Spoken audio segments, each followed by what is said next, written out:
My sister thinks she's losing her mind, and I'm the reason why. So, I'm 14, my sister's 16, and for the past year, she's basically turned into a human alarm system that screams only at me. Like, I could knock on her door to ask if she wants Chick-fil-A for lunch, and she'll snap back with the nastiest, "What do you want?"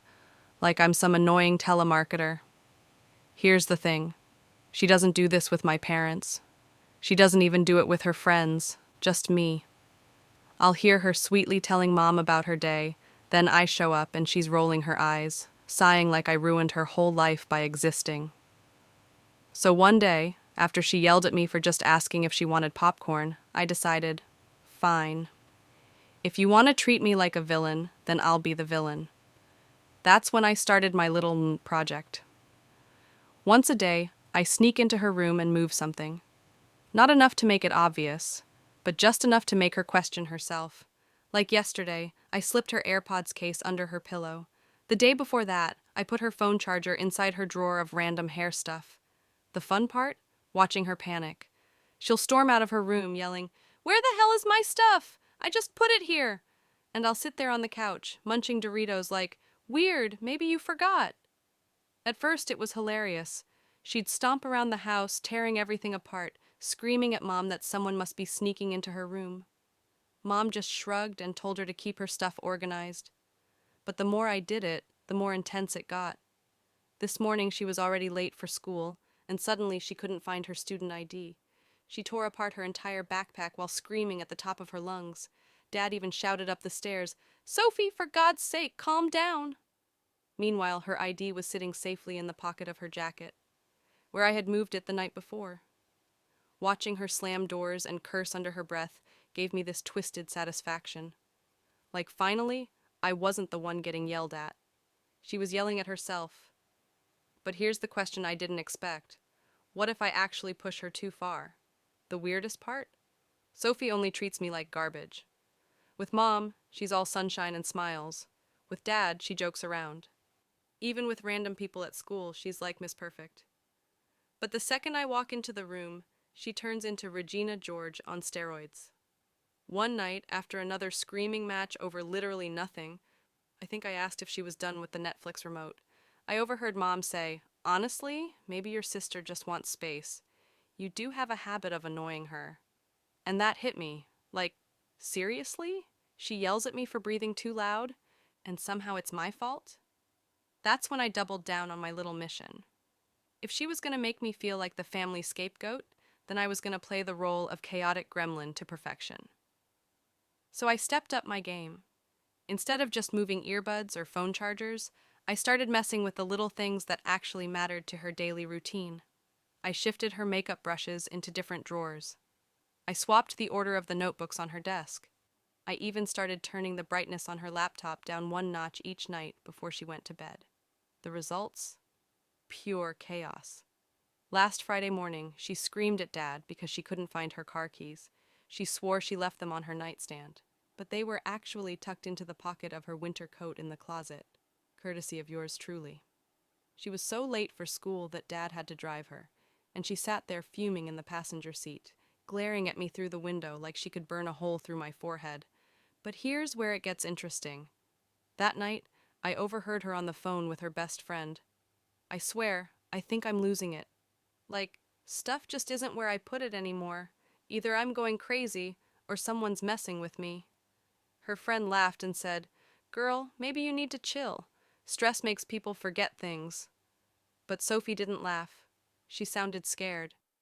And for the first time, I felt a tiny twinge of guilt. Like, what if she actually thought something was wrong with her brain? Still, part of me couldn't stop smiling. It felt like payback. Every, "What do you want?" and every slammed door was finally coming back to bite her. But how far was I really willing to take it? By week 2, my project had turned into a full-blown operation. I had a system, one small move a day, nothing too obvious, just enough to make Sophie doubt herself.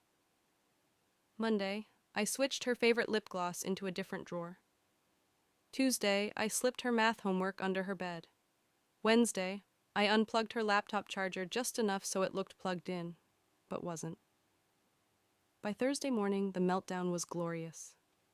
She stomped down the stairs, hair a mess, eyes wide like she hadn't slept. "Where's my homework?" she yelled. Mom looked up from her coffee. "Did you check your backpack?" "I already did!" Sophie shouted, slamming her bag onto the counter and ripping it open. Nothing. She grabbed her phone, swore under her breath, and bolted back upstairs. I sat there, calmly eating cereal. My heart was pounding, but my face? Pure innocence. 10 minutes later, she came back down, clutching the crumpled math worksheet. She glared at me like she was about to commit murder. "I know you're messing with my stuff," she hissed. I tilted my head. "What? I've been here the whole time." Mom sighed. "Girls, enough. Sophie, you're old enough to keep track of your things. And you," she looked at me, "don't antagonize your sister." I wanted to scream. I'm not antagonizing her. She's the one flipping out at me. But instead, I kept my mouth shut because the truth was, I was winning. That night, I overheard Sophie crying in her room. Actual crying. She was on FaceTime with her friend, whispering, "Something's wrong with me. I'm so forgetful. I don't even trust myself anymore." And that hit different. I wasn't expecting tears. But the guilt didn't last long, because the very next morning, she exploded again. She was already late, running around the house yelling, "Where are my keys?" She accused Dad of moving them, then Mom, then finally turned on me. You're in my room all the time! Admit it!" I shrugged, deadpan. "Why would I want your gross car keys?" she snapped, full on screaming, red in the face, swearing at me while Mom tried to calm her down. Dad finally had to step in and bark. "Enough! Sophie, stop yelling at your sister. Get in the car. I'll drive you." And in that moment, with her storming out, slamming the door so hard the whole house shook, I realized I had more power than I thought. Maybe too much power. After that meltdown, things started spiraling faster than I expected. Sophie wasn't just yelling anymore. She was unraveling. She began double-checking everything she did. I'd see her lock her car, walk away, then come back 2 minutes later just to check again. She'd write something down in her planner, then stare at it like she didn't trust her own handwriting. And of course, I kept fueling the fire. I started moving her stuff less often, but more strategically. Like one night, I took her SAT prep book and slid it behind her dresser. She turned her whole room upside down looking for it, then cried herself to sleep. I thought it was hilarious, until the family meeting happened. Mom sat us both down at the kitchen table. "Girls, we need to talk. Sophie, I've noticed you've been very stressed, forgetting things, misplacing stuff." Sophie looked down, twisting her hands together. "I don't know what's wrong with me, Mom. I swear I'm not making it up. Things just aren't where I left them." Dad exchanged a look with Mom. Then he said, "Honey, we think maybe you should talk to someone, like a counselor." That's when Sophie's face crumpled. She actually started sobbing. "Oh my God, do you think I'm crazy?" I froze. I hadn't planned for this. The whole point was just to annoy her, not to make my parents think she needed therapy.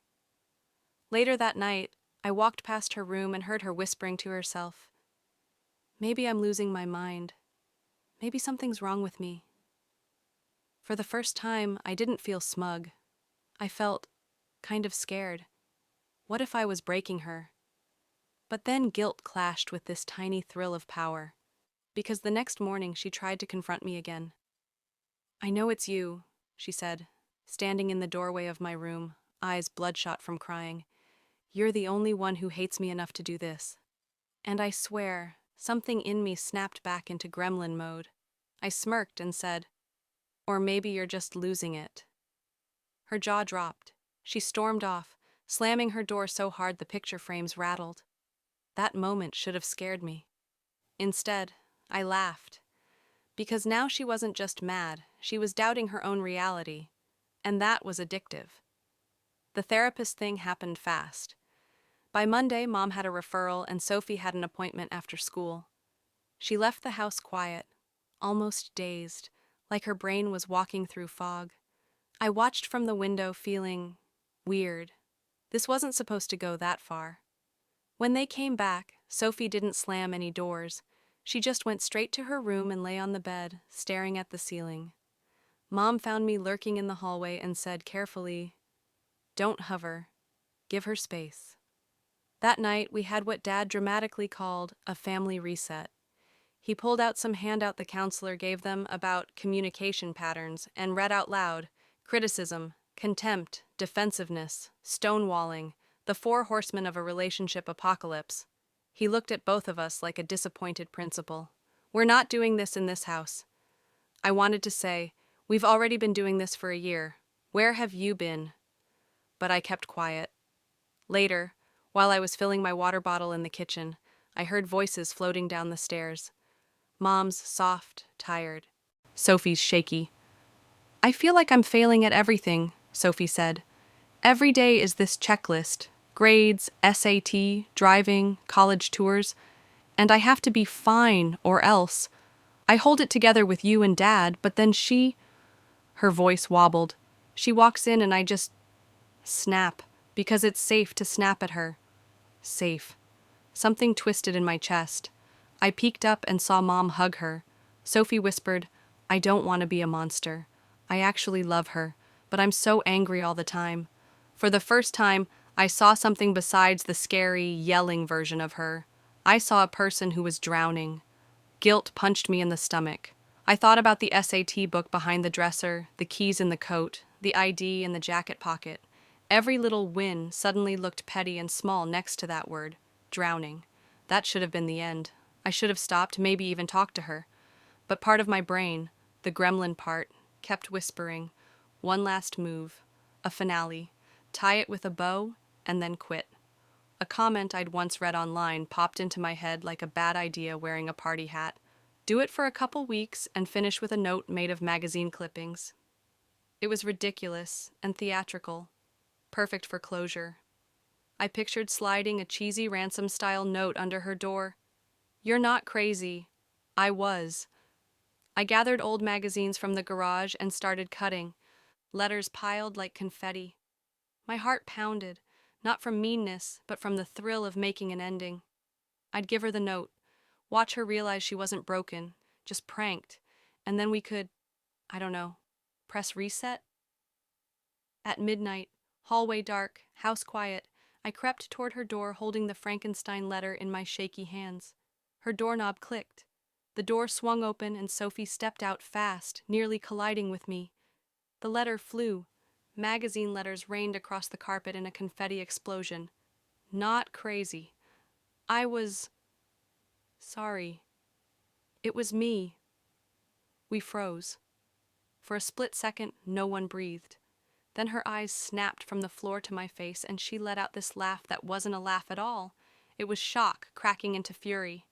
"You," she said, voice low, eyes glossy. "It really was you." The dam burst. "For weeks, months, you made me think I was broken. I told a therapist I might be losing my mind because of you." She wasn't screaming. It was worse. It was a quiet earthquake. Dad's door opened. Lights flicked on. Mom hurried down the hall, hair wild. Everyone stared at the mess of letters. "What is going on?" Dad barked. "It was her," Sophie said, pointing at me like she wished her finger was a dagger. "She's been moving my stuff, keys, ID, homework, everything, and now she was about to slip me a—" She gestured at the floor, choking on disbelief. "A ransom note confession like some YouTube prankster." I tried to talk, but every word tripped over shame. You yelled at me for no reason. I wanted you to understand what that felt like." I felt 12 inches tall. I was going to stop. I swear, I wanted an ending. Mom's face crumpled. "Oh, honey." Dad looked furious and exhausted at the same time. "This is not okay. Not from either of you." Sophie wiped her face. "You made me think I needed help. I cried myself to sleep. I told Mom I felt crazy. And you sat there and watched. I heard you say I was the only safe person to snap at," I whispered. "I'm not your crash dummy. And I'm not your experiment," she shot back. Silence pressed on our skulls. The magazine letters looked childish and mean under the hallway light. Finally, Mom said, "We're doing new rules. Locks, boundaries, respect, and apologies. She looked at me. I nodded, throat tight. I'm sorry, I said to Sophie, words small but real. I crossed a line. I thought I was evening the score. I wasn't. I was cruel. Her jaw shook. I'm not ready to forgive you. She stepped around me, careful not to step on the letters, and went back into her room. The door closed gently, which somehow hurt more than a slam. The next morning, Dad installed a new lock on her door. I deleted the notes on my phone labeled Gremlin Ops. I put her SAT book back where it belonged. At breakfast, Sophie sat across from me, eyes red, but steady. She didn't speak, I didn't either. We just existed. Two people who had both hurt each other in different ways, one loudly, one quietly. So here's where I'm stuck. Do I tell her everything I moved and when? Do I write a real letter, not cut out of magazines, and ask for a do-over? Or did I burn this bridge for good? Was I the jerk? Or was I just the little sister who finally fought back? What would you do?